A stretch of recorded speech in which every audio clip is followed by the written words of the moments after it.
भाइयों और बहनों, इस कलयुग की बिचली पीढ़ी में और विशेषकर 10 अप्रैल 2026 इस दिन अपने मिशन को पूरा करके सतगुरु रामपाल जी जो हिसार जेल से बाहर आए हैं और उसके बाद परमेश्वर जिस प्रकार से अपनी सत्सेवक आत्माओं की अग्नि परीक्षा ले रहे हैं, उनके धैर्य की, उनके विवेक की, उनके विश्वास की, उनकी दृढ़ता की, और इसके बावजूद भी हम इस अग्नि परीक्षा में दृढ़ता के साथ अपने गुरुदेव भगवान पर पूर्णतया विश्वास करके डटे हुए हैं, रुके हुए हैं। ये भाई और बहनों अपने आप में एक 8वां अजूबा है, 8वां अजूबा। वो कहते हैं ना कि मार्कंडेय के बारे में गुरुदेव भगवान ने बताया कि मार्कंडेय ऋषि बंगाल की खाड़ी में तप कर रहा था और उसके तप को खंडित करने के लिए इंद्र ने अपनी पत्नी भेजी, सची, जो इंद्रलोक में सबसे ज्यादा खूबसूरत है, सुंदर है, इंद्र की पटरानी। बाकी छोटे मोटे तो सब फेल हो गए थे उसके एजेंट। अपनी पत्नी को भेज दिया फिर उसने कि तू मार्कंडेय ऋषि का तप एनीबॉडी कुछ भी करके हुक एंड क्रुक और उसके तप को खंडित कर, चाहे तुझे कुछ भी करना पड़े। और भाई और बहनों, उसने सब कुछ कर दिया।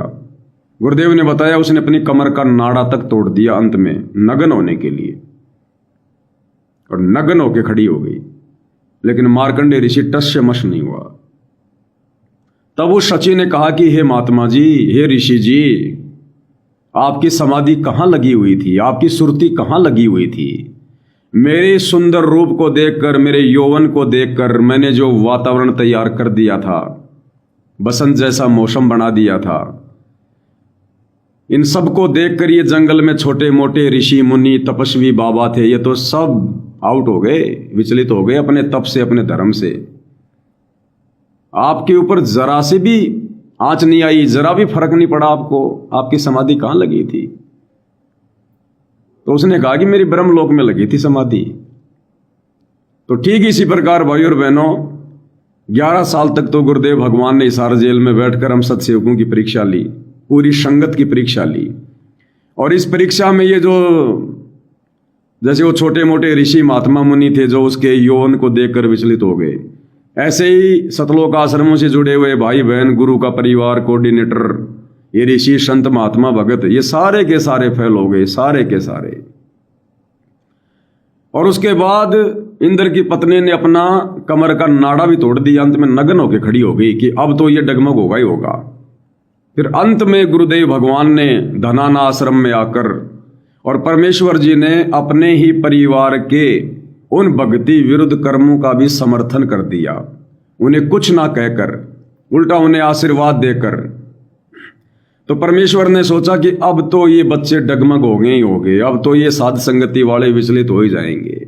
अग्नि परीक्षा, लेकिन आशीर्वाद उन्हीं का भाई और बहनों। दोनों तरफ खेल परमात्मा खेलता है जब खेलना होता है।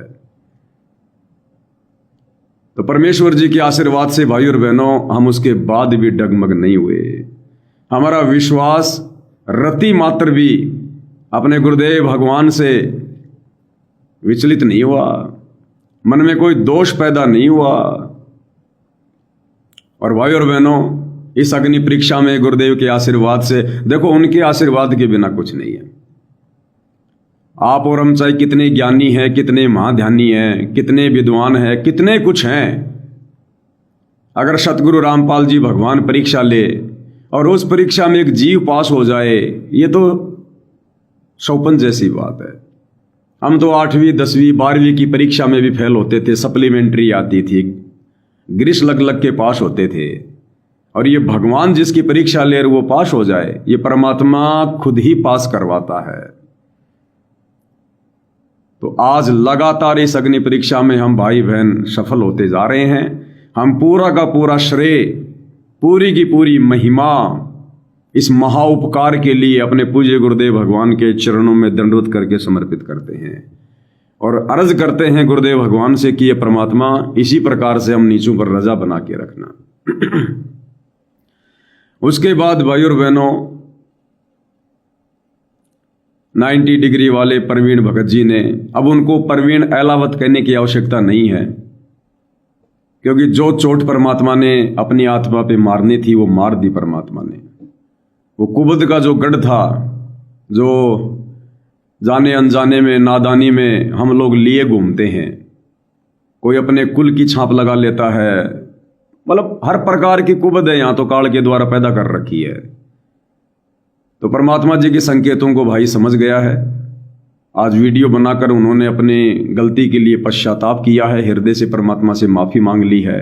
और ये परमात्मा तो दयालु है, परम दयालु, दया के सागर, इनसे बढ़कर तो कोई दयालु है ही नहीं। और हमें तो पूरा विश्वास है, उम्मीद ही नहीं कि गुरुदेव भगवान अवश्य माफ करेंगे, ऐसा नहीं कर दिया परमपिता परमेश्वर जी ने। पश्चाताप से बढ़कर भाई और बहनों कोई क्षमा नहीं है। जिसको अपनी अंतरात्मा में जिसको ग्लानि हो जाए अपने द्वारा किए गए उन कार्यों की, उन कर्मों की, और जो हृदय से माफी मांग ले सोशल मीडिया पर, यानी समाज के सामने। ये सोशल मीडिया क्या है? समाज। यानी उसने अपने यूट्यूब चैनल पर माफी मांगी है, तो उसके यूट्यूब चैनल पर उसके रिश्तेदार भी जुड़े हैं, उसके परिवार के लोग भी जुड़े हैं, उसके यार दोस्त भी जुड़े हैं, भगत समाज भी जुड़ा हुआ है, और राजनेता भी जुड़े हैं जिनका वो इंटरव्यू लिया करता था। तो उसने अपना सब कुछ, वो कहते ना, दांव पे लगा दिया, लोक लाज मार दी उसने कि दुनिया क्या कहेगी, समाज क्या कहेगा। और ऐसे परमात्मा प्रसन्न होता है भाई और बहनों। लोक लाज ना कीजिए, निर्भय हो रहिए, जय मन चावे राम को तो दासा तंदरिए। तो परमेश्वर ने अवश्य, हमें उम्मीद है अपने गुरुदेव भगवान पर, जो गुण इस परमपिता परमेश्वर के हैं, परमेश्वर जी ने अब तक तो माफ कर दिया होगा और आगे अपनी आत्मा को दृढ़ करके भक्ति करवाएगा। हमें भी बड़ी खुशी हुई। और प्रवीण दास की इस घटना के माध्यम से सतलोक आश्रम से जुड़े भाई बहनों ने भी कुछ सबक लेना चाहिए, कुछ शिक्षा लेनी चाहिए। अरे उस भाई ने तो कोई बहुत बड़ी गलती नहीं करी भाई, जो गलती थी वो गलती थी। अब जहर चाहे एक टपका हो चाहे बोतल हो, लेकिन फिर भी सतलोक आश्रम वालों ने जो गलतियां कर रखी हैं, जो पंगे इन्होंने परमपिता परमात्मा सतगुरु रामपाल जी से समय समय पर लिए हैं काल प्रेरणा से, वो चाहे करोथा कांड का समय हो, चाहे बरवाला कांड से पहले का समय हो, चाहे बरवाला कांड के समय का हो, राष्ट्रीय समाज सेवा समिति बनाकर अपनी मनमानियां करके, प्रशासन से पंगा लेके, या गुरुदेव के जेल जाने के बाद उनकी आत्माओं की मर्यादा तुड़वाने वाला खेल हो, इन्होंने तो बहुत बड़े बड़े पंगे ले रखे हैं। और इनको महसूस भी नहीं हो रहा, इनको आभास भी नहीं हो रहा कि हम कितनी बड़ी गलती कर चुके हैं। तो प्रवीण दास की इस घटना के माध्यम से सतलोक आश्रम से जुड़े भक्तों ने, गुरुदेव के परिवार ने शिक्षा लेनी चाहिए कि आप लोग भी जितना जल्दी हो सके तुरंत गुरुदेव भगवान के चरणों में नाक रगड़ दो, रो रो के माफी मांग लो अपने कुकृत्यों की, जो तुम लोगों ने परमेश्वर के बाग को उजाड़ा है। इस परमपिता परमेश्वर जी को जो इस संसार में एक आम व्यक्ति की लीला करने आए हुए हैं, आपने इनको मानुष मानकर इनके साथ में आपने ऐसे ऐसे जुल्म करके काल प्रेरणा से ऐसी ऐसी घटनाओं को अंजाम देकर अपने अहंकार के चलते, और जो 11 साल तक आपने गुरुदेव भगवान को जेल में बैठने के लिए विवश किया है, इससे बढ़कर घोर पाप, अग पाप कोई नहीं है। तो प्रवीण दास की घटना से शिक्षा ले लो, अपनी मान बढ़ाई, अहंकार, अपनी चौधर को ठंडे बस्ते में डाल दो। इस झूठी इज्जत को, झूठी शानो शौकत को, झूठी इस चौधर को अपने पैर की जूतियों के नीचे रौंद दो। ये परमात्मा दयालु है, हो सकता है तुम्हारी सुध ले ले, वरना बहुत तगड़ी मुसीबत मोल ले ली है। अभी तुम खेल समझ नहीं पा रहे परमात्मा का। ये तुम्हारे बीच में बैठकर, और ये तुम्हारे को सीधा कर रहा है, तुम्हारे बीच में बैठकर। जो सीधा हो जाएगा ठीक है, नहीं तो सीधा फिर ऊपर ही जाएगा, वो सीधा ऊपर। जिस प्रकार हिरण्यकश्यप ने सोचा था ना ब्रह्मा जी से वरदान लेकर, अब ब्रह्मा जी ने तो क्या वरदान दिया, अब तो हमें पता चल गया। ये वरदान तो कबीर भगवान सतगुरु रामपाल जी ने दिया था ब्रह्मा जी के रूप में। तो जिस प्रकार हिरण्यकश्यप ने ब्रह्मा जी से वरदान लेकर और फिर उस वरदान का नाजायज फायदा उठाया था, दुरुपयोग किया था, और कैसे अंत में उसका बक्कल उतरा था, उसने तो ऐसी ऐसी कंडीशन परमात्मा के सामने रख दी थी, ना दिन में मरूं, ना रात में मरूं, ना 12 महीने में मरूं, ना इसमें मरूं, ना देव से मरूं, ना महादेव से मरूं, ना घर में मरूं, ना बाहर मरूं, ना छाव में मरूं, ना धूप में मरूं। ब्रह्मा जी से वरदान लेकर ऐसी ऐसी कंडीशन वाला, और सोच लिया बस हम ही हैं जो भी कुछ हैं और कोई नहीं, अब मैं हूं भगवान, और भगवान से पंगा ले लिया। भगवान से वरदान लेके भगवान से पंगा ले लिया अहंकार में आके। और क्या बताया फिर परमात्मा जी ने कि परमात्मा ने उसको वरदान भी दे दिया, उसकी सारी कंडीशन भी पूरी कर दी, और अंत में उसका बक्कल भी उतार दिया। ऐसे करता है ये काम परमात्मा। तो शतलोक आश्रम वालों, हिरण्यकश्यप ने तो परमपिता परमेश्वर से वरदान लेकर वरदान का दुरुपयोग किया। तुम लोगों ने सतगुरु रामपाल जी की गैर हाजिरी में उनके भक्तों से दान लेकर उस दान का दुरुपयोग किया, और उसने जो कंडीशन परमात्मा के सामने रखी थी, परमात्मा ने सारी स्वीकार कर ली थी हिरण्यकश्यप की। और तुम लोगों ने भी सार जेल में जा जाके इन गांव वालों की झूठी इन प्रार्थनाओं पर, गांव वालों के कहने पर, काल प्रेरणा से तुम लोगों ने जो जो डिमांड, जो जो वरदान सतगुरु रामपाल जी भगवान से मांगे कि गुरुजी धनाना गांव में स्टेडियम बना दें, आज्ञा दे दो, ठीक है बेटा। गुरुजी हरियाणा में कांग्रेस का माहौल है 2019 में, हो सकता आपकी जमानत हो जाए अगर हम कांग्रेस का सपोर्ट कर दे तो। ओके बेटा। गुरुजी कांग्रेस तो फेल हो गई, अब बीजेपी का माहौल आ गया, मोदी मोदी हो रही है, अगर आपकी आज्ञा हो तो गुरुजी 2024 में बीजेपी का समर्थन कर दें, हो सकता आपकी जमानत हो जाए। ठीक है बेटा, नो प्रॉब्लम बेटा, ले लो वरदान, जाओ करो कराओ। गुरुजी हरियाणा का जाट समाज गुरुजी अपने पक्ष में आ रहा है, अगर अपन जाटों की धर्मशाला बनवा दें गुरुजी, वरदान दे दो, आज्ञा दे दो। ठीक है बेटा, बनवा दो। गुरुजी जाट आरक्षण में पूरा हरियाणा इकट्ठा हो रहा है गुरुजी, अगर हमने इस समय अगर गर्म लोहा है, अगर चोट मार दी, अगर जाटों का समर्थन कर दिया गुरुजी, जाट तो फिर हमारे जाति भाई हैं गुरुजी, हमारे पक्ष में आ जाएंगे, ज्ञान प्रचार में बाधा नहीं आएगी, भक्तों के साथ मार पिटाई नहीं होगी। ठीक है बेटा, बैठ जाओ जाके। गुरुजी राजस्थान की राजपूत करणी सेना, बहुत सारे लोग उसमें शामिल हैं गुरुजी, और वो गैंगस्टर आनंद पाल सिंह की सीबीआई जांच का समर्थन कर रहे हैं सरकार से। गुरुजी यदि हम उनका समर्थन कर देंगे, कुछ दान धर्म दे देंगे, पैसा वैसा, तो गुरुजी बात बन जाएगी, राजपूत करणी सेना अपने पक्ष में आ जाएगी, हम आपकी जमानत करवा देंगे। ठीक है बेटा, कर दो।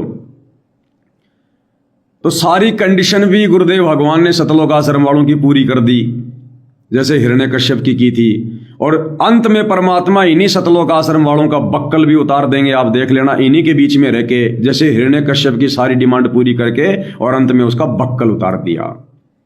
और हिरण्यकश्यप का बक्कल क्यों उतारा? ये सारे वरदान पाके हिरण्यकश्यप अभिमानी हो गया, अहंकारी हो गया, जैसे श्री कृष्ण के वंशज अहंकारी हो गए थे कि हमारे पास में श्री कृष्ण जी जैसे महापुरुष हैं, हमारा कौन क्या बिगाड़ देगा, हम 56 करोड़ यादव हो गए। जैसे रावण को अभिमान हो गया था कि मेरा कुंभकर्ण जैसा भाई है, मेरा मेघनाथ जैसा बेटा, इंद्रजीत, अक्षय कुमार जैसे, और अंत में उसका बक्कल उतरा। ऐसे इन सतलोक आश्रम वालों को अहंकार हो गया, इनको अहंकार हो गया, हमारे पास में इतनी संगत, इतने आश्रम, इतना पैसा, इनको अहंकार हो गया कि गुरुजी मेरा फूफा है, गुरुजी मेरा मामा है, गुरुजी मेरा जीजा है, गुरुजी मेरा बाप है, गुरुजी मेरा पति है। अहंकार हो गया इनको। अब वो परमात्मा छोड़ता नहीं फिर अहंकार को, और इसी अहंकार के चलते उनकी दुर्गति हुई थी, इसी अहंकार के चल के इनकी दुर्गति। अब हिरण्यकश्यप की दुर्गति क्यों हुई, रावण की दुर्गति क्यों हुई? क्योंकि परमात्मा के भगत से पंगा ले लिया, फिर भगवान से वरदान लेके, भगवान की स्वीकृति लेके, और भगवान के भगत से उन्होंने पंगा लिया। हिरण्यकश्यप ने प्रहलाद से पंगा ले लिया। भगत हिरण्यकश्यप भी था और भगत प्रहलाद भी था, दोनों ही भगत थे, लेकिन उसने भगवान के वरदान का नाजायज फायदा उठाया और भगवान के भगत का दुश्मन बन गया। इन सतलोक आश्रम वालों ने, ये भी भगत हैं, इन्होंने भगवान से ही वरदान ले लिया, जेल में जा जाके सारी डिमांड पूरी करवा ली, संगत के दान का दुरुपयोग कर दिया, और भगवान के भगत सतसेवकों से पंगा ले लिया, भगवान के भक्तों के दुश्मन बन गए। जैसे हिरण्यकश्यप उस प्रहलाद का दुश्मन बन गया। तो इसी प्रकार भाई और बहनों, अब अंत में इन सतलोक आश्रम वालों का भी बक्कल उतरेगा। अब इनकी यह हालत होगी अब आने वाले समय में। इसलिए परमात्मा इन्हीं के बीच में बैठा है, वो समय का इंतजार कर रहा है कि इनका पाप का घड़ा कब भरे, वो हद कब पार करें। जैसे ब्रह्मा के रूप में परमात्मा ने वरदान दे दिया हिरण्यकश्यप को, जो मांगा सो दे दिया, और जब उसके पापों का घड़ा भर गया, जब उसने वरदान का दुरुपयोग किया, आके परमात्मा ने नरसिंह रूप में बक्कल तार दिया। मेरे से ही वरदान ले रहा है और मेरे भगत को दुखी कर रहा है। इसी प्रकार इन सतलोक आश्रम वालों ने कर दिया कि मेरे से ही वरदान ले रहे हो, सारी डिमांड पूरी करवा रहे हो, मेरे भक्तों से दान ले रहे हो, मेरे भक्तों की मर्यादा तोड़वा रहे हो, और मेरे साथ संगति वाले भक्तों के साथ में पंगा ले रहे हो। इसलिए परमात्मा वहां बैठा हुआ है कि हो सकता है, क्योंकि हिरण्यकश्यप को भी बहुत मौका दिया। हिरण्यकश्यप की पहली गलती में उसका बक्कल नहीं तारा परमात्मा सतगुरु रामपाल जी ने। 84 मौके दिए थे, 84 मौके हिरण्यकश्यप को। उसने भगत प्रहलाद को 84 प्रकार की यातना दी थी। कभी पहाड़ से फेंकना, कभी जंगल में डलवाना, कभी काल कोठरी में डलवाना, कभी सर्पों के बीच में डलवाना, कभी गर्म तेल के उस कढ़ाई में डलवाना।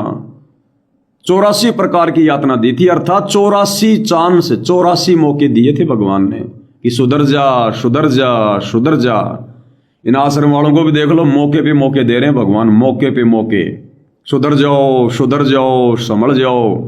ना हिरण्यकश्यप ने सुधरने और संभलने का नाम लिया, ना ये सतलोक आश्रम वाले अर्थात गुरु जी का परिवार सुधरने और संभलने का नाम ले रहा। तो भैया अंत में जब पाप का घड़ा भर जाएगा तो एकमात्र, अब गुरुदेव ने कह तो दिया ना कि वो तीसरा झटका काल नहीं उठ पाएगा। तो काल क्या है? ये काल के एजेंट जो संगत में कुसंगत फैली हुई है, गुरु का परिवार, ये तीसरा झटका नहीं उठ पाएंगे। अब तीसरा झटका इनसे सहन नहीं होगा अब सतगुरु रामपाल जी भगवान का। तो भाई और बहनों, ये आप और हमारे ऊपर बहुत बड़ी रजा, बहुत बड़ी मेहर हुई है जो हम गुरुदेव भगवान के संकेतों को समझ पा रहे हैं। और इन सतलोक आश्रम वालों को परमात्मा ने एक मौका दे दिया दोबारा से इन्हीं के बीच में आकर, इन्हीं के बीच में बैठकर सतलोक आश्रम धनाना में, और प्रवीण दास के माध्यम से परमात्मा ने एक लीला को जन्म देकर, एक घटना को जन्म देकर, और ये सत्कर्म मान लेना भाई और बहनों, आप और हम सत्सेवक भाई बहनों को बचाने के लिए परमात्मा ने उस आत्मा को बलि का बकरा बनाया है। नहीं, वो ऐसी गलती कर नहीं सकता, इस दास को पता है। आप और हम भाई बहनों को सबको पता है, जो इतना डिवोटी, इतना समर्पित, वो कैसे इतनी बड़ी गलती कर देगा। लेकिन आप और हम सत्सेवक भाई बहनों को परमात्मा ने उस सतलोक आश्रम धनाना में आने से फिलहाल इन परिस्थितियों में रोकने के लिए, और परमेश्वर ने चाहे बलि का बकरा बनाओ, चाहे निमित्त बनाओ, कुछ भी कहो, परमात्मा ने उस आत्मा को काम में लिया है। एक तीर से दो शिकार कर दिए। उसका भी अहंकार घमंड तोड़ दिया भगवान ने, उसको भी सीधे रास्ते पे लाके खड़ा कर दिया। बिना मिले, आश्रम वालों ने तो गुरु जी से उसको मिलने भी नहीं दिया था, बिना मिले, बिना दर्शनों के। और परमात्मा ने कैसा 24 घंटे में खेल खेल दिया, 24 घंटे में। इसलिए कहते हैं मौला जल से थल करे, थल से जल कर दे, साहिब तेरी साहिबी श्याम कहूं के सवेत। आप और हम सत्सेवकों को भी परमात्मा ने पाबंद कर दिया कि भाई वास्तव में बात तो यही है। और परमात्मा ने उसका भी कुबद का गढ़ तोड़ दिया, उसको भी अधीन बना दिया। बात उसकी भी समझ में आ गई कि अब आगे परमात्मा संसार को शरण में लेने के लिए संसार वालों के बीच में बैठकर सांसारिक लीला करेंगे। अब चाहे गुरु जी जो मर्जी करे, चाहे अपने खुद के विधान में रहे, चाहे विधान को तोड़े, चाहे मर्यादा में रहे, चाहे मर्यादा तोड़े, वो परमात्मा की मौज, उनकी मर्जी, वो साहिब है। उनको कोई कुछ नहीं रोक सकता, टोक सकता। हमारे लिए बस उन्होंने जो शिक्षा दी है, जो आदेश दिए हैं, जो ज्ञान समझाया, जो विधान बताया, हमने उनकी उस वर्तमान समय की उस करनी को देख कर नहीं चलना, हमने परमात्मा की कथनी पर चलना, उनके सत्संगों पे चलना है। तो सतलोक आश्रम वाले अगर संभलना चाहे तो संभल सकते हैं भाई, प्रवीण दास की घटना के माध्यम से, कि किस प्रकार से उसने ना समाज देखा, ना रिश्तेदार देखा, कुछ नहीं देखा। उसने अपनी जान पहचान, इज्जत, सब कुछ आज उसने अपनी मिट्टी में मिला दी एक झटके में। अपने फेसबुक पेज 90 डिग्री न्यूज के ऊपर उसने अपना माफीनामा सतगुरु रामपाल जी के चरणों में बेचकर, तो आश्रम वालों त्याग दो मान बढ़ाई, ये चौधर ये ज्यादा दिन नहीं चलेगी, ध्यान रख लेना। दया कर देंगे, परमात्मा दयालु है। जब सतलोक में की गई गलती परमात्मा क्षमा करके इस गंदे लोक में आ गए, और इस गंदे लोक में आकर भी परमात्मा पिछले 20-25 वर्षों से तुम्हारी गलतियों को नजरअंदाज कर रहा है, तो ये गलती भी परमात्मा नजरअंदाज कर देगा यदि हृदय से करोगे तो, जैसे प्रवीण दास ने की। तो भाई और बहनों, अब हम आगे बढ़ते हैं। जो कल का परमेश्वर का जो प्रवचन था, जो उन्होंने अपने मुख कमल से फरमाया, हिसार जेल से बाहर आकर शतलोक आश्रम धनाना में बैठकर, और क्या क्या संकेत परमपिता परमेश्वर जी कर रहे हैं, और हम सत्सेवकों तक परमेश्वर अपनी बात पहुंचा रहे हैं। बैठे हैं वहां और परमेश्वर के प्रवचन हो रहे हैं साध संगति के लिए। जो सामने बैठे हैं वो नहीं समझ पा रहे, और जो सैकड़ों किलोमीटर दूर बैठे हैं वो एक एक शब्द समझ रहे हैं, पकड़ रहे हैं कि गुरुदेव भगवान कहाँ क्या कह रहे हैं।